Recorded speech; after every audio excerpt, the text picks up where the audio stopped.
அனைவருக்கும் அன்பான வணக்கங்கள். இது மகா பெரியவா ஆன்மீகம் யூடியூப் சேனல்.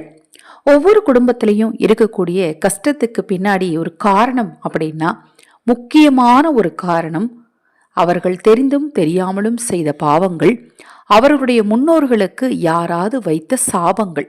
கோபத்துல யாராவது உறவுக்காரங்க வைக்கக்கூடிய சாபமானது அடுத்தடுத்த தலைமுறையை கண்டிப்பா பாதிக்கும்.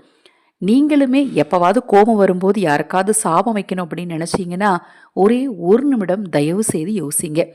நீங்க உங்க 2 பேருக்குள்ள சண்டையில நீங்க வைக்கக்கூடிய சாபமானது, ஒரு விஷயம் நல்லா புரிஞ்சுக்கோங்க, அவங்கள கஷ்டப்படுத்தாது, அடுத்த தலைமுறையை பாதிக்கும். அதனால இந்த சாபம் அப்படிங்கிற விஷயத்தை யாருமே செய்யாதீங்க.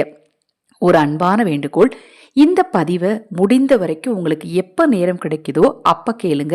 இன்னொன்று, நீங்கள் ஸ்கிப் பண்ணாமல் கேளுங்க, முழுமையாக கேளுங்க, அப்போ தான் உங்களுக்கு புரியும். இப்போ இந்த பதிவில் நான் உங்களுக்கு சொல்லியிருக்கக்கூடிய விஷயம் என்ன, இந்த 2 எழுத்தை தினமும் எழுதுங்க, சாபங்கள் நீங்கும், பாவங்கள் நீங்கும். அதை போல உங்கள் வாழ்க்கையில் பேரதிர்ஷ்டமும் பெருமகிழ்ச்சியும் உண்டாகும். நம்பிக்கையோடு இதை நீங்கள் நாளைக்கே தொடங்கி பாருங்களேன், நிச்சயமாக உங்கள் வாழ்க்கையில் நல்லது நடக்க ஆரம்பிக்கும். நம்ம சேனலில் நான் போடக்கூடிய பதிவுகளில் உங்களுக்கு சந்தேகம் இருந்தாலும், பூஜை பொருட்கள் உங்களுக்கு தேவைப்பட்டாலும், கடன் பிரச்சனை, தொழில் பிரச்சனை, கணவன் மனைவி பிரச்சனை, எதிரி தொல்லை, செய்வினை கோளாறு, வாஸ்து தோஷ ரீதியாக ஏற்படக்கூடிய பிரச்சனைகளை சரி செய்ய விரும்புனீங்க அப்படின்னா 9344692042 இந்த வாட்ஸ்அப் எண்ணுக்கு தொடர்பு கொள்ளுங்க. மேலும் அக்ஷய பாத்திரம் உணவளிக்கும் திட்டம் ₹30 மட்டும். ஆதரவற்ற ஏழை குழந்தைகளுக்கும் முதியவர்களுக்கும் இந்த திட்டத்தில் எங்களோடு இணைந்து உணவளிக்க விரும்பினாலும் அதே வாட்ஸ்அப் எண்ணுக்கு தொடர்பு கொள்ளுங்க. இப்போ நான் சொல்ல போகிற விஷயம் என்னங்கிறது உங்களுக்கு கண்டிப்பாக தெரிஞ்சிருக்கும். நம்ம செய்யக்கூடிய ஒரு விஷயம், முக்கியமான விஷயம். இப்போ வாழ்க்கையில் நம்ம ஒவ்வொரு நாளும் ஒவ்வொரு விஷயத்த செய்யணும்னு நினைப்போம். இதில் நான் சாதனை எனக்கு கிடைக்கணும், குடும்பத்தில் எனக்கு ஒரு நல்ல மதிப்பு கிடைக்கணும், குழந்தைங்க என்னை நேசிக்கணும், என்னுடைய நண்பர்கள் என்னை நேசிக்கணும், எனக்கு நல்ல தைரியம் வேணும், எனக்கு நல்லா நான் பேச்சாற்றல் வேணும், அது மாதிரி புரிதல் வேணும், எல்லா விஷயத்தையும் ஏற்றுக்கக்கூடிய ஒரு பக்குவம் வேணும். இதை மாதிரி ஏதாவது ஒரு விஷயத்துக்காக தான் டெய்லியுமே ஒவ்வொரு விஷயமும் வாழ்க்கையில் நடந்துக்கிட்டே இருக்கும். அதில் சில விஷயங்களில் தோல்விகள் உண்டாகும், சில விஷயங்கள் வெற்றி உண்டாகும். இப்போ நீங்கள் ஸ்க்ரீனில் பார்த்துட்டு இருக்கிறது யாரு? ராமபிரான். இந்த ராமபிரான் வாழ்க்கையை பொறுத்த மட்டிலும் காதல், மனைவி, அப்பா சொல் பேச்சு கேட்டு போகிறது, வனவாசம், நண்பன், அதை மாதிரி எதிரியை சமாளிக்கிறது, இதை மாதிரி எல்லா விஷயத்தையுமே அவருடைய கதைகளில் பார்த்துருப்பீங்க. குழந்தைங்களை பிரிஞ்சிருக்கிறது, அப்புறம் குழந்தைங்களை சேர்றது, இதை மாதிரி எல்லா விஷயங்களையுமே நீங்கள் கண்டிப்பாக ராமாயண கதை மூலம் கேட்டிருப்பீங்க. நம்மளுடைய வாழ்க்கையிலுமே இது எல்லாமே இருக்கும், இது எல்லாமே கண்டிப்பாக இருக்கும். அன்பு இருக்கும், பாசம் இருக்கும், சண்டை இருக்கும், எதிரி தொல்லை இருக்கும், சொத்து பிரச்சனை இருக்கும், அப்பா அம்மாவுக்கு செய்ய வேண்டிய கடமைகள் இருக்கும், மனைவி மேலே காதல் இருக்கும், அதை மாதிரி புரிதல் இருக்கும், நட்பு இருக்கும், எல்லாமே நம்ம வாழ்க்கையில இருக்கும். இதே மாதிரி நம்ம நேரடியாக பார்க்கலனாலும் ஒரு தெய்வத்தோட வாழ்க்கையில இது எல்லாமே இருந்த கதையை நீங்க கண்டிப்பா எல்லாருமே ராமாயண கதையை கேட்டிருப்பீங்க.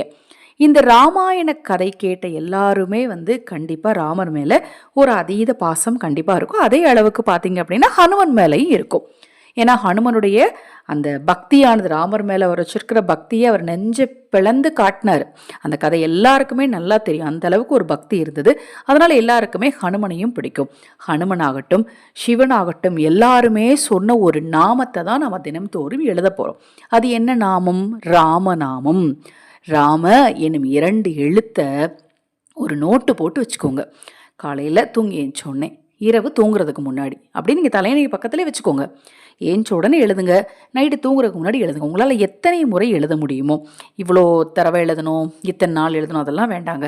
உங்களால் எத்தனை முறை எழுத முடியுமோ அத்தனை முறை எழுதுங்க. உங்கள் வீட்டில் உங்கள் தாத்தா பாட்டி காலத்துலலாம் யோசிச்சு பார்த்தீங்கன்னா அவங்க கண்டிப்பாக செய்யக்கூடிய ஒரு முக்கியமான விஷயம் இந்த ராமநாமம் எழுதுறது தான். முதல்ல எனக்குமே எழுத சொல்லி கொடுக்கும்போது ஸ்ரீராமஜெயம் தான் எழுத சொல்லி கொடுத்தாங்க. அதாவது எழுதுறதுக்கு எதுக்குன்னா, சாமி பாடல்கள் அதை மாதிரிலாம் சொல்லி கொடுக்கும்போது இந்த ராமநாமத்தை எழுத சொல்லி தான் சொல்லி கொடுத்தாங்க. அதன் பிறகு பார்த்தீங்க அப்படின்னா அது அப்படியே ஒரு வாழ்க்கையில் ஒரு பழக்கமாகவே வந்துடும். நீங்கள் தினம்தோறும் எழுத அது ஒரு பழக்கமாகவே வந்துடும். அதை எழுதும் போதே உங்களுக்குள்ள பார்த்தீங்க அப்படின்னா தன்னம்பிக்கையும் தைரியமும் அதிகரிக்கும். எல்லாத்தையுமே சமாளிக்கக்கூடிய ஒரு திறமை உண்டாகும். என்ன பிரச்சனை வந்தாலும் சரி, என்னால் ஃபேஸ் பண்ண முடியாது. குடும்ப ரீதியாக இருந்தாலும் சரி, அம்மா அப்பா பிரச்சனை, கணவன் மனைவி பிரச்சனை, என்ன பிரச்சனையாக இருந்தாலும் என்னால் ஃபேஸ் பண்ண முடியும் அப்படிங்கிற தைரியம் உங்களுக்குள்ள கண்டிப்பாக வரும். ஏன்னா இப்போ இருக்கக்கூடிய கலியுகத்தில் நமக்கு தேவை வாழ்க்கையில் வரக்கூடிய எந்த பிரச்சனையுமே தீர்க்கக்கூடிய ஒரு மனோ வலிமை. அது வழிபாடு ரீதியாக இருக்கலாம், இல்லை நேருக்கு நேர் ஃபேஸ் பண்ணக்கூடிய விஷயமா இருக்கலாம். எதுனாலுமே நமக்கு மனோ வலிமையும் தைரியமும் ரொம்ப அவசியம். அதை கொடுக்கக்கூடிய சக்தியுமே இந்த ராமநாமத்துக்கு இருக்குது. இப்போ நான் சொன்ன இந்த விஷயத்தை நாளைக்கு காலையிலே ஆரம்பிங்க. நீங்கள் காலதாமதமே படுத்த வேண்டாம், அல்லது இன்றிரவே ஆரம்பிங்க. ஒரு நோட்டை வாங்குங்க, ஒரு பேனா, அதுவும் பச்சை நிற பேனா ரொம்ப சிறப்பு. ராம என்னும் 2 எழுத்தை எழுதுங்க, அல்லது ஸ்ரீராமஜெயம்னு எழுதுங்க. உங்கள் வாழ்க்கையில் இருக்கக்கூடிய பிரச்சனைகளும் நீங்கும், எல்லா பிரச்சனைகளையும் தீர்க்கக்கூடிய ஒரு வலிமையும் உங்களுக்கு உண்டாகும். இது போன்ற எண்ணற்ற தகவல்களை தெரிந்து கொள்ள நம்ம சேனலை சப்ஸ்கிரைப் பண்ணிக்கோங்க. இப்போ நான் சொன்ன பதிவில் உங்களுக்கு ஏதாவது சந்தேகம் இருந்தது அப்படின்னா வாட்ஸ்அப்பில் கேளுங்க. அப்புறம் அந்த ராமநாமத்தை எழுதும்போது ஒரு முக்கியமான விஷயம், மாதவிலக்கு நாட்களில் எழுத வேண்டாம். மற்றபடி நீங்கள் எப்போனாலும் சரிங்க. நான் காலை இரவுன்னு சொல்லியிருக்கேன். மற்றபடி நீங்கள் எப்போ நேரம் கிடைச்சாலுமே தாராளமாக எழுதலாம். இது போன்ற எண்ணற்ற ஆன்மீக தகவல்களை தெரிந்து கொள்ள நமது சேனலை சப்ஸ்கிரைப் பண்ணிக்கோங்க. ஹரஹர சங்கர ஜெய ஜெயசங்கர். மகாபெரிவா திருவடி பாதம் சரணம் சரணம். நல்லதே நடக்கட்டும்.